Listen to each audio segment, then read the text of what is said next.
afaan oromoo irrattis waa hedduu hojjettanii jirtu jedhu qubees akka afaan oromootiif kalaqxanii ibsan mee waan kana wal qabatee jiru maal ibsitu akkamitti garasitti ce'uu dandeessan? Ani yaanni xiyyaa ummata oromoo kana dirree baasee afaan isaaniitii fi aadaa isaaniitii fi taariikha isaanii mul'isu. Duuba biyya Misratti madrasaa takkaa jira. Ta afaan hunda barsiifti. Jennaan afaan Amaaraaleen keessa jira. Jennaan meeqa afaan kana afaan oromoo kana nun seensisaan jedhee. Mana barnootaa biyya Misraa jiru ka afaanota garaagaraa barsiisu sanitti afaan oromoollee akka barsiifamu nu hayyamaa gaafii jedhu dhiyeessitaniif. Akkas jennaan afaan keessan qubeen qabu ni dubbatanii malee jedhan.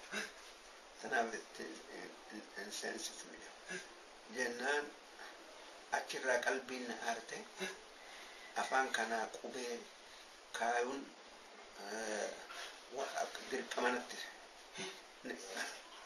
dirqama natti ta'e akkasittan afaan kana qubee kaayuun qubee afaan harfi arabarraa ta'uu harfi laatiinii ta'uu lamaan kanaan qubee kaayuun waan waajiba natti ta'e dirqama natti ta'e. Haa ta'u qubee arabaati yoo goone sun biyya keessallee ni jira. Qubeen afaan oromoodha manzuumaa fi kanaan ni godha. Durumaallee ni jira. Akkasitti amma akka namuu beeku namni dubbisus heddummaata. Maashiniinis makiinan argamu laatiiniidhaan malee ta'u jedheetan laatiiniidhaan. Maaliif amma Amaariin dhoowwuun danda'a mangistiin gaafa san jirtu dhoowwuun dandeessu. Ifiifuu itti fayyadamti. Afaan laatiinii qubee afaan laatiinii akkasittan qubee afaan oromoo jedhee afaan laatiin irraa fuudhee tolche. Akkasi gaa kitaaba tokkotti allafe. Onni jedheen uummata Ziyaad Barree jedhanii mamootii Sumaalee jedheen kitaaba akkanaatiin qaba. Na qabba'iin jedhee. Na maxxansiisii gabaa irra na oolchi jechuuf uummatatti akka dhiyaatu gochuuf. Wanni akkasitti nattakhizuu silaahan jedha. Yaani silaaha godhanna maaliif yoo afaan oromoo kanaatiif amma biyya Itoophiyaa keessatti wal diddaa jira. Afaan laatiinii godhannamoo afaan biyyaa godhannamoo kana hundaa'u wal diddaa jira. Yoo ati afaan oromoo kana asi katabdee ol ergineef harkasii ol fuudhanii jedheen. Jennaan nattakhizuu silaahan silaa godhana waan garde meeshaa lolaa godhana jechuusaa. Akkasitti kitaaba dhoysaadhaatti kitaaba furaa afaan oromoo jiru naa xabba'ee fidanii biirootii naa fidan furaa afaan oromoo. Kitaaba furaa afaan oromoo jedhu kana isinii maxxansanii Misratti isinii fidanii? Lakke biiroon tiyya Somaalee gama Somaalee amata 20 taa'ee akkasitti gaa fuudhanii nusaat akka fuudhatan Ziyaadatti erge maassana jedhanii maal galatoomii jedheeni itti erga. Xalayaa barreessitaniif. Kitaaba sitti erga. Kitaaba xabbaamee dhufu, maxxanfamee dhufu. Ziyaaditti erga. Ziyaadi eenyuuni? Ziyaad barree. Duuba inni kitaaba kana fuudhate abbaa raadiyootti erga. Raadiyoo Sumaaleeti. Kitaaba kana fuudhii bakka afaan kanaan dubbattuun gahii jedhe to'isaadha.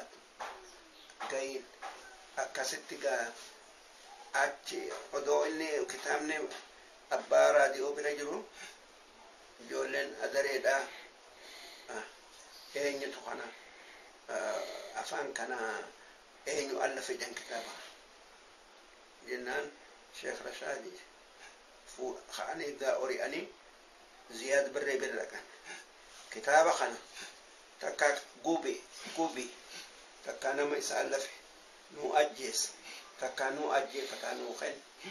Oromoo nuti dirree lolatti finne dirree lolatti finne asi jiraachisuu deema Sheekh takka nuu kenna ni ajjeeffanna. Booga maali nama na erge Ziyaad bakka nan dalagutti nama na erge akkamitti waan gartee ashkara kiyya lolarraa dhaabu na daraysiifte jee isaan maal jedhan yoo akkas godhuu baatte hoodha qawweedhaate loli jedhee ijoollee adareeti galbeet keessa akkamitti achi gaa horii adhaanaan dhufan bakka naan dalagutti ashkara na erge jennaan ani maal waan magaalin dalage raadiyoo keessaanan dubbadha khutbaa waggaati khutbaa gootu khutbaa san afaan eenyutiin khutbaa keessan afaan oromootiin katabadha jechaafin qubee godheessa akkasitti saniin dalagaan jedheen akkasitti ammoo si waan ati jette hundaa'u yoo maqaa jirjiirinaan jettes yoo dhiisinaan jettes jennaan onni mee afaan kun afaan oromoodhaa kun afaan qubee maaliin kan qubee laatiiniin jeen isaanis laatiiniin katabuu deeman afaan eenyu Afaan Sumaalee. eeywa eega dachiin tun hundinuu teenye jettani eetan gaa isa Hararii fi Baalee teenye jettani akkasitti dubbiin amma gaa jabaatuuf deemti lubbuu xiyyatti dhabuuf hin deema jennaan irraa geessanii maqaa jirjiirinaan jedhe maqaa jirjiiri jennaan abbaan raadiyoo yoo feete jirjiirii afaan as wanni dhawu hundeedha maalaaf afaan xiqqaasee alamatti katabe afaan aboo dafi afaan Somaalee aboo deemaa jiran afaan Somaaleetti maa nama jala utaaltan jedhe abbaan raadiyoo hawwii jedheen akkasitti afaan aboo maratati wanni afaan aboo namni aboo jiru Oromoo namni jiru Oromoatu aboo waliin jedha jecha afin kana maratan akkasitti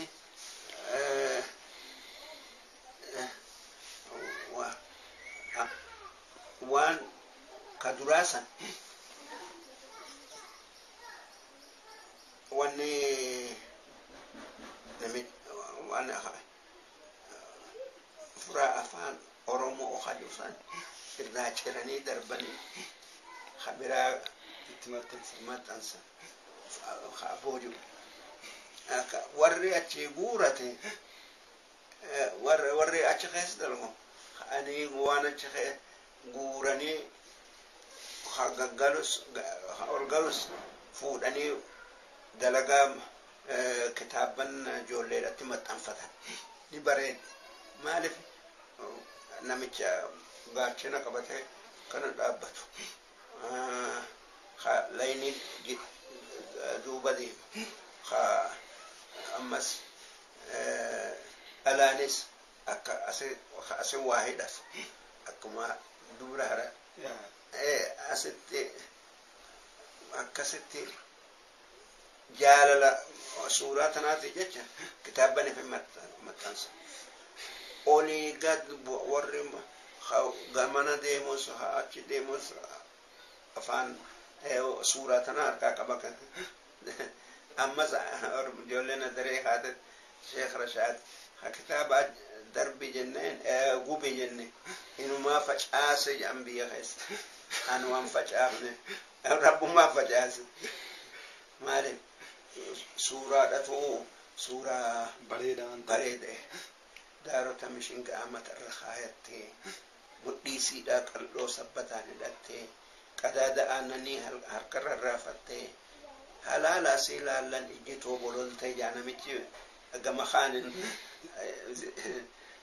دعوت يمكن أرسل إني نجارة ورا على الخن نجارة ورا أرسل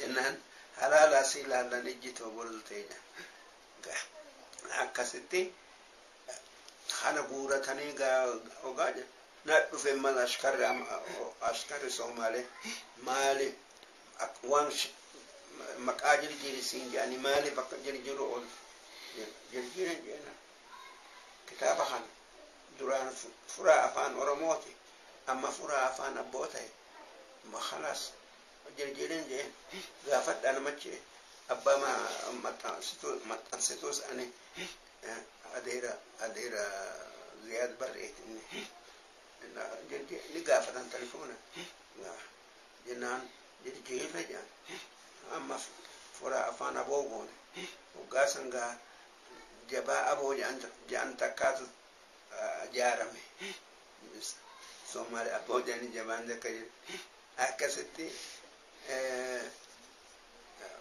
qeebanan gamma afaan maqaa duraan afaan Oromootiin bahe afaan furaa aboo jennaan furaa afaan aboo kanatti deeqande ijoollee adareetti deebise aaranii dhuleedha أنا وان تاريخي كنا وان تاريخا مبين أكست جا أفان أكست أفان دران فرا أفان أورموجي مال جسم مال جان نتي أورمو دعاو لين فينو جان ولا فرا أفان أورمو جامه أورمو ماتن خيس سومان جيراني مال تخيس جيرا كتابة خنينا وما خيسن جيران غبار جيران بغرت فرا أفان أورمو خدي نوتي أورمو دعاو لين فينو أرجل لين فينو كتابو لين فينو شيخ رشاد أسنو أورمو نوتي جيرا بدري ولا تأجيفني أسجيرا شسودي مجاني أكاسيتي أفان أبوتنو ديرسيس booda hoo gara misraatti deebitanii gaafattanii ergaa qubee uumtaniin booda indeebine nuti biyya keessattu jabaanne waan qubeen an tolche sun maali duraan isaan wanni barbaadan dowlan Ethiopiyaadha akka anu seensi akka jettu egaa ani egaan qubee tana kaaye akkuma qubeen tun itti jabaattu as biyya keessatti jechuu malee waan biyya alatti jabaatu anu gane biyyatti biyya keessattoo nama barsiiftanii qubee sana ergasii akka babal'atu gootanii maali qur'aana kitaaba qur'aana kan kana agartee kan ummanni Oromoodhaa الرد تفسير القرآن أفان سانته تولشي كتابا كان سيدو فكي أفان أورمو خنجرون تولشي فكي أفان أورمو فكين أفان أورمو دا فكي تهينيا تدران أفان ربات تتعبني أفان كينيا تنديس akkanatti gaa jihaada jirra ammallee ganaadha gaa dubbiin beekama walii gala kitaaba meeqa barreessitame ati kitaabaan gadi 22 akkana khabirallee jira moo kan maxxanfamin jechuudha min maxxanfamin kitaabni tafsiira quraanaa bicha maxxanfama malee amma kitaabni خفيك إيه أتوقس نجرا شرح أبي شجاع يعني سن نجرا ثم تنفهم أما أخبر لنا يدو جرا ما تنفهم أيوة أما تجرا كمان أشوف زي من السنة كرا سيناتي نو وانت بريسي تنجرا سيناتي وان أنا من بريس ياداتو سن غافن بيتين يا خي بيا عربارك أشي أمتا تربتا إيش بي سوريا دا غسي بي مسنتي إنه غرسي برد غسي بيت بسومالي دي أجرا أفان كينيا أفان راديو مقدشورا كاسيت دلقي كاسيت دا هنگا هدو رقوانين دلقي kanneen barreessitanii jirtu jechuun maxxanfamne malee. Eewa. Aya.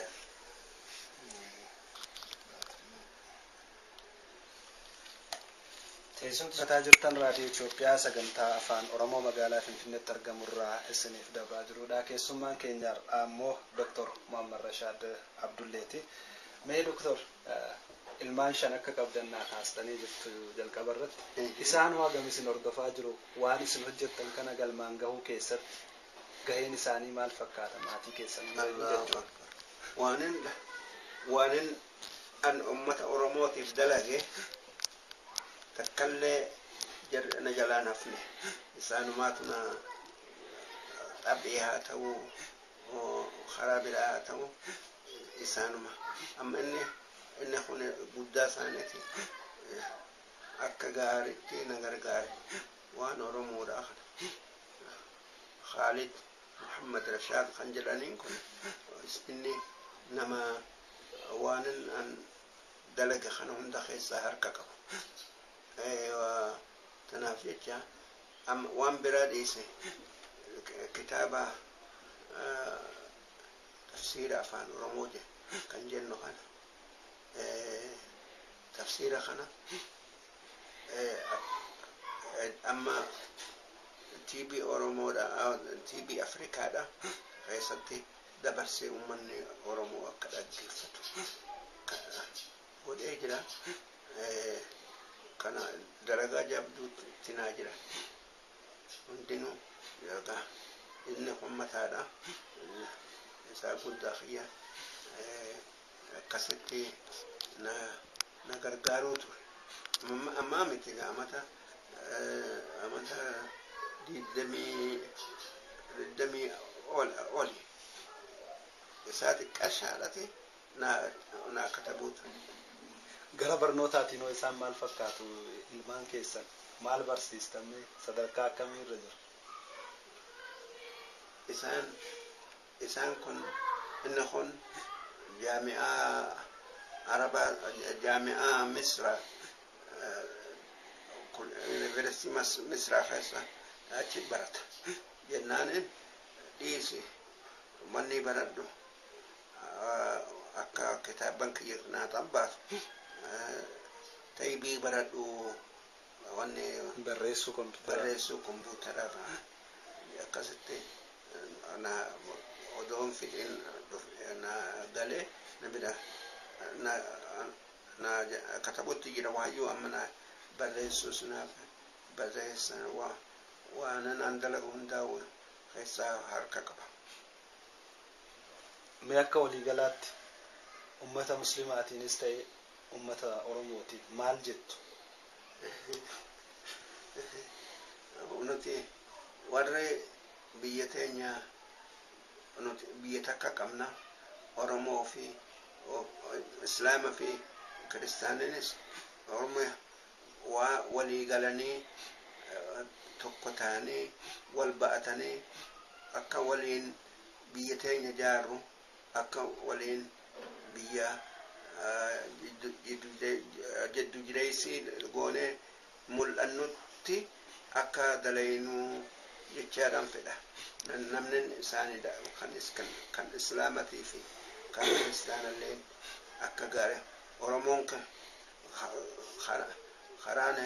karaa hedduun isaan tokko taate.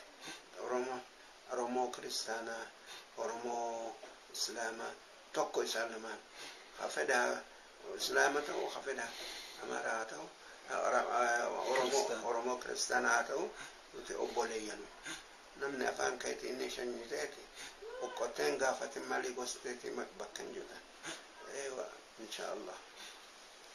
Kabraa amma waan hedduu kaastanii waa'ee Oromoos waan hedduu hojjettanis mee keessumaa dur yeroo durii sana hatta afuraa afaan Oromoo ka jedhu sanii fi miidhaan hedduu isinirra gahaa turee jira. Yoo san afaan Oromoo ta'ee hawaasni Oromoo sadarkaa irra jiru kanarra ni gahaa jettanii yaaddanii beektu? Mee yoo wal bira qabdan akkamitti ibsitu isa kalee sanii fi isa ammaa kana? Wallahi wannan yaana khiyya duraanu guddaadha. Dhaabbatu jecha mataa keessa jiru uummanni Oromoodhaa heddumminaa fi karaa hundaan bakka dheertuu gaan jecha yaada. Haa ta'u waan amma keessa jiranii fi wanni gaafan duraan waan Oromoo kana lafaa kaase fago amma gaba bakka yaani bakka amma jiru bakka jaba guddoodha jechuudha. Ammallee gaba Oromoon ummata bal'aa, ummata miidhame, amma miidhaa tan jalaa bayuuf karaa nagayaatiin, karaa namaa wal ta'uutiin akkasitti yoo dalagan bakka ganaa dalagaa guddootu isaan eeggata. Dalagaa guddoo isaan eeggata. Dalagaa dardaraa haa ta'u, ta manguddoo haa ta'u, ta biyyummaadha. Hundi akka ummata isaaniitiif dalaganii bakka gahe. Karaa islaamummaatiin kaleessaa farra yoo wal bira qabdan akkamitti ibsitu? Amma dhugatti kaleessa fi har'a adda fago. Uummanni keenya karaa hedduun karaa kitaabanan allafeen ta'uu kan TV Afrikaa ta'uu namni afaan Oromootiin waa himu karaa tokko deemanii karaan lama jiru karaan tokko nu jechuudha. Namni karaa islaamummaa karaa tokkummaa qur'aana tolchee dhufee jiran uummata Oromoo kana. Amma yoo fedhan kitaaba qur'aanaa kiyya kana hajabeessa bakka hundatti haa qaraan kitaaba khulaasaa waan uummanni keenya duraan tafsiira qur'aanaa afaan Oromootiin hin qaban har'amunoo oranii tanaaf jecha jabeessanii qara'anii qaraansanii waan tanaaf jecha qara'anii qaraasanii maaliif yoo kaaseetta yoo taates quraanni hunu kitaaba yoo taates quraanni hunu kana hunda amma eegu kitaaba fiqiidhaa kana gurguddaa kana warka garagalchinee afaan oromootti deebine akkasitti ummanni keenya karaa laafaadhaan waan diinii amantii haa ta'u karaa laafaadhaan akka duritti kanaaf jecha ummata keenya ummata keenya hundinuu gargaaruu qaban amma wal gargaaranii maana wanin dhaamuuf waluma diddaa namni wal diddaa kana ofirraa dhiisu wal diddaa ummanni keenya oromoo kiristaanaa haa ta'u oromoo islaamaa haa taatu akka gaariitti garaa tokkichaan wajji dalagatanii wajji dalaguu wanni kana gaa wanni ummata keenya dhaamu yaa tole turtii Dr. Muhammad Rashad Abdullee wajjin taasifne kanumaan goolabna. Dr. Muhammad Rashad Abdullees gaafiif deebii bal'aa hawaasa keenya kan kaabaa kibba bahaa dhihaa biyya keenyaas ta'e sadarkaa addunyaatti jiru hundaa fi ibsa bal'aa barnoota kennuu danda'u kennuu keessaniif maqaa dhaggeeffattootaatii fi maqaa dhaabbata raadiyoo fi televezyiinii Itiyoophiyaatiin guddisee isin galatoomfadha. Horaa bulaa. Galatooma isinoon namni harka guddaa ummata Oromoo irraa qabu isini raadiyoon afaan Oromoodha keessattuu raadiyoo afaanaadha isin olii gaditti hin dhagahamti wanni namni isii dhaggeeffatulleen waan gaarii akka waan ummata Oromootiif tolu kan afaan Oromootii tolu kana hundaa'u isinirraa argata. Jazakumullahu khairan inshaallah wala garragaa gaafa biraatis. Ani Jeelaan Jamal jedhama. Jiraataa eessaati? Jiraata magaalaa Adaamaati. Mee Dr. Muhammad Rashad Abdulleetiin wal beektu? Wal beeyna. Karaa hedduu wal beeyna. Osoo isaan hin argin durallee seenama isaanirraa ka'ee kitaabanuma isaan barreessan kanarraa ka'ee haaluma qabsoo Oromoo isaan adeemsaa turanirraa ka'ee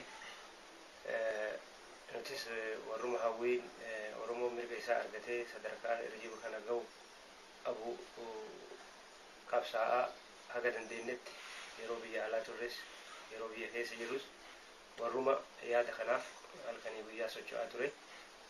Kanaaf seenaa kanarraa ka'ee isaan ni beeka. Mee isaan akkamitti ibsitu? Isaan akkitti ibsu ka isaanii nama waan dhumuu miti ibsuun haa ta'u isaan waa hedduun uummata Oromoo biratti beekamanii tokkoffaa qabsoo Oromoo qabsaa'anii jiru dadhabanii jiru. Dabalataan amantii uummata Islaamaatis dadhabanii jiru. Lachuu wal bira oofan. Qabsoo mirga uummata Oromoofis qabsoo amantii ufiitiifis qabsaa'aa turanii. Kuni maali lachuu waan wal qabatuuf. Qabsoon akka mirgaattis waanuma ilmi namaatiif uumamaan lafa kaa'ame mirga ufiitiif qabsaa'uuni. Amantiinis saruma cimsa. Kanaaf isaan karaa lachuun waan qabsaa'aniif qabsoon isaanii uummata Oromoo hundaaf sunni. Islaamaatis ka amantii kiristaanaa hordofuufis. Kana amma wanni jechuu danda'eef kitaaba amma furaa afaan Oromoo isaa ammaa jalqaba barreessan kana ani waggaa 40 duratti fakkaata ijoollee ta'e yeroo sani godina Baalee naannoo aanaa Giddiitti sochii waan tureef kitaaba kana ni beekan yeroo san xiqqaadha. Waan xiqqoo dubbisuu danda'uuf ni yaadadha. Uummanni natti dacha'anii kitaaba kana yoo dubbifnu namni hundi ni dhaggeeffate. Ani xiqqoo qubeen kun xiqqoo shawaan manaa galuuf waa yeroo sana kutaa 2 3 baradhu kitaaba yeroo sana akkasitti uummanni dhokatee yeroo dubbifnu akkasitti nama ofirraa laalaa dhageeffatan san har'a sadarkaa kana ga'e afaan bulchu ta'e afaan amantii ta'e afaan siyaasaa ta'e afaan ekonomii ta'e sadarkaa kana ga'uu isaan kanaaf shoora isaan taphatan guddaadha jechuudha. Kanaaf deebi'ee amma akka reefu isaan ibsaa turan sanitti qubee afaan oromootiin laatiiniidhaan quraanni kun barreeffamuu ilaalchisee akkuma isaan jedhan san gaafa kitaabni kun biyya kana galu yeroo san hojii mootummaa keessa jira. Kitaabni amma isaan afaan oromootiin hiikan kun quraanni gaafa galu hiriyoonni kiyya warri amantiin isaanii islaaman ta'in amantiin isaanii kiristaana ta'an namoota hedduutu kitaaba kana afaanuma keenyaan quraanni kun barreeffamu itti gammannee jira jedhanii namoota hedduutu kitaaba kana irraa fudhate namni hin beeku afaanuma oromootiin barreeffamuu isaatiif gammadanii. Kanaaf akka isaan duraan hawwaa turan sun akka isaan jechaa turan sun sirrii ta'uu qabatamaan kan argisiisu. Kana qabsoon ishee Maammarashaad osoo jiran ammoo bu'aa kanallee arguu isaaniittis anillee ni gammada. Erga ammoo biyya kanatti deebi'anillee waa hedduu walumaan jirra. Qubachuu qubsiisuu isaanii keessatti illee manuma amma keessa jiran kanallee yeroo sana ijoollee isaanii waliin karaa mootummaa wajjin sochii guddaa goonee mana kana yeroodhaaf argatanii amma keessa jiranii achirraa jalqabee erga biyya kanatti deebi'an waan hundaa jiruu hawaasummaas ta'e jiruu isaanii hundaa'u namuu waliin jiru keessaa tokkodha. Kanaaf isaan irraa dhalli amma maal bara? Dhalli amma wanni baratu qabu tokkoffaa wanta isaan irra yeroo Oromoon uummanni keenya karaa hundaan karaa siyaasaa karaa politikaatii fi karaa hawaasummaan duubatti hafisan sadarkaa kana ga'amee jedhamee yaadamne sanitti isaan kana yaadanii har'a osoo jiran kanaan bu'aa kana argamsiisu wanti tokko yoo jalqaban yoo fedhiin jiraate yoo itti amaname fiixanii baha jechuudha. Uummanni Oromoo hundinuu keessattuu dargaggoonni keessattuu barattoonni kana amanuu qabu jedhan. Hawwii isaan ammoo hawwanii asiin gaan kana har'aan akkaan dhugaanii jiru nuti ammoo fuunee kana caala wanta san bal'isuu fi gabbisuu dirqama uummata Oromoo hundaa fayyadu amantee qaba. Galatooma. Galatooma. Namni bageettiin isin ga'e jechuu barbaadanis yoo jiraatu hundi keessanuu guyyaa ayyaana qophiin kun waan ta'eef akka walii jala dibata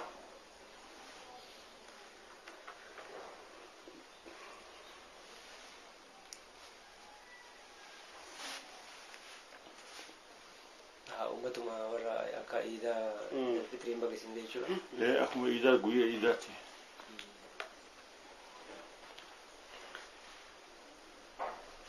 Jechuu dandeessu yoo barbaadda.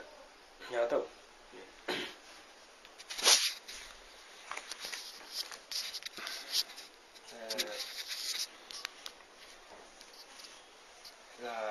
Ayyaanni Ramadaana Iidul Fitrii ayyaana gammachuu ayyaana nagaa uummata musliimaa Itoophiyaa hundaafuu akka ta'u hawwii qaba.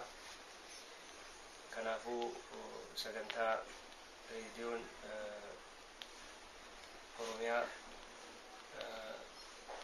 gaafii fi deebii abbaa seenaa Dr. Maammarashaad Abdullee godhaniin sababa kanaan carraa kana argadhe anillee uummata islaamaatiif dhaamsa dabarsuuf baay'ee itti gammadaa numaraahuu baga rabbiin ayyaana Iidul Fitrii nu ga'eera.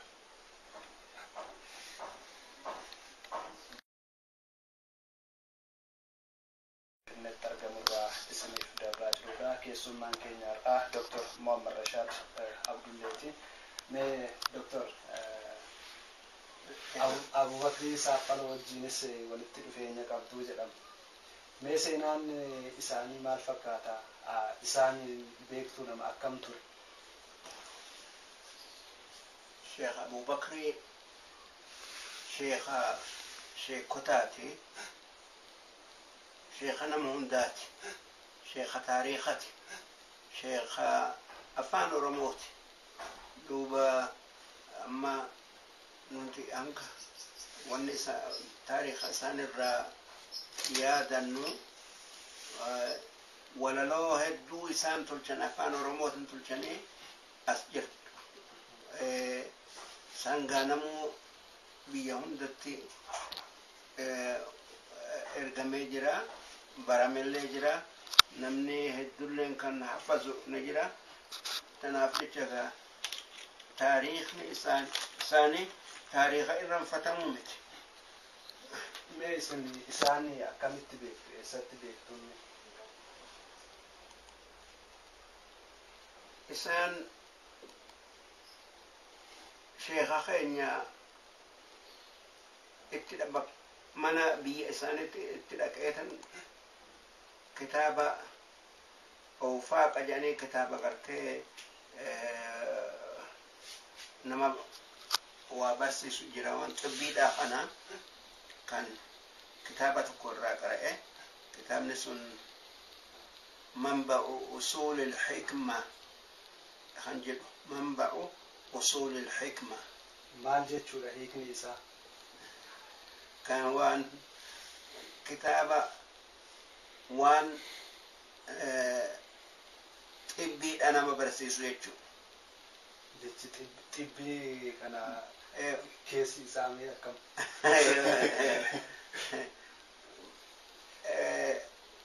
Xibbii jechuun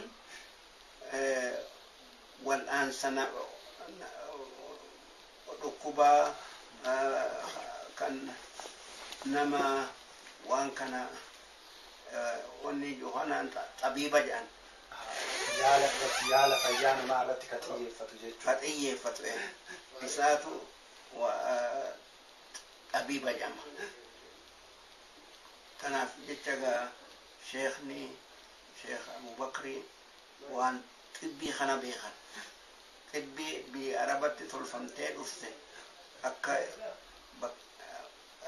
waan irraa hir'ateetu jira, waan san itti guutuu barbaanna jedheeti kitaaba hedduu tolche kan ummata Oromootiif ibsu godhe tolchee jira. Inni afaan Oromootii fi afaan Arabaa qixxee beekan. Wanni hedduu waan taariikha kanas afaan Oromootiin tolchani. Afaan Oromootiin tolchanii ummata Oromoodhaaf karaa ibsan. Mee yoo san afaan Oromoo silaa qubee hin qabu, isiniyyuu ergasii asii biyya Misraa deemtanii ka afaan kun qubee hin qabu jedhanii isin harkatti didan. Isaanoo yeroo sana maaliin barreessu turan afaan Oromoo qubee maaliin barreessu? Qubee lubbuu isaaniitiin tolchan ifirraa kaasanii afaan Oromoo kanaaf qubee tolchan. Qubee saniin nama barsiisan. Barmoota hedduu kitaabanitti katabanii ammallee waan ummata barsiisan hunda waan saniin kataban. Qubee isaanii saniin kataban. Qubeen sun egaa maashina hin qabduuf jenna malee silaa waan Oromootiif akka gaariitti taati. Isin qubee sana barattanii turtani? Baradheen jira. Obboleessa hiyyaatu achitti isaan bira qara'a. Sanumaanin anis baradhe. Sun beekamtuudha gaafa. Biyya Harareetti beekama afaan Oromoodha. Namni afaan Oromootiin waa baratu ni barata wanni qubee isaanii akka gaariitti. Isaanoo waa'ee Oromoof Oromummaa kana yeroo sana haala akkamiin ibsaa turan, sababa san miidhaan isaan irra ga'e maaltu jira wantu beektu?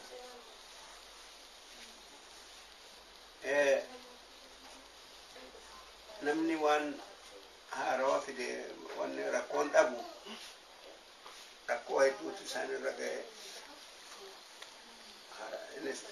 Damiina sigaa namni nama damiina biyyaati. Diina jechuudha. Damiina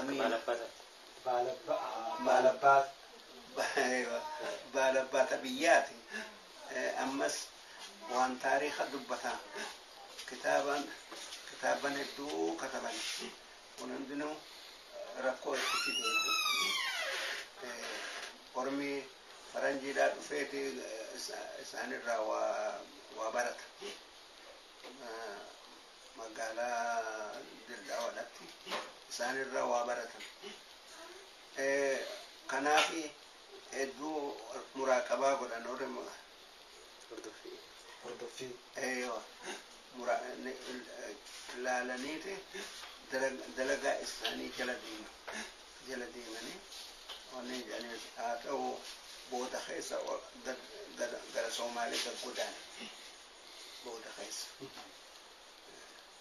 wanni isaan deemanii taariikha afaan Soomaalee wanni biyya Soomaalee tana ta wariyaa bichaa miti. Nama Oromoodhaa nama Soomaalee godhuun waan jabduudha gartee waan laafaadhaa miti. Nama Oromoo Soomaalee godhuun akka kanaaf jecha Oromoo aboo jechuun hanaan biyya hunda biyya Soomaalee godhuun hin mijaa'u. Kanaaf jecha maqalleen Soomaalee miti. Maqaa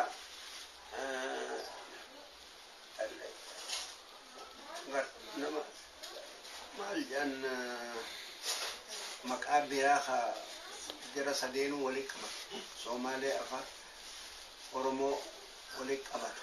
Godhatuun waajiba keenya jechaa qaba. Boodarraa keessatti isaan amrii ta'an biyya Hireen jedhaniini biyya Hireen jechuun bakka bishaan itti hidhaman jechuudha. Biyya Hargeysa kanaan akkana gara baharatti achi gara Khaliija Azaniitti achi yaa'a. Achitti magaalaa maal jedhaniis amma booda tana biyya Hireen jedhan. Somaalee keessa jechuudha.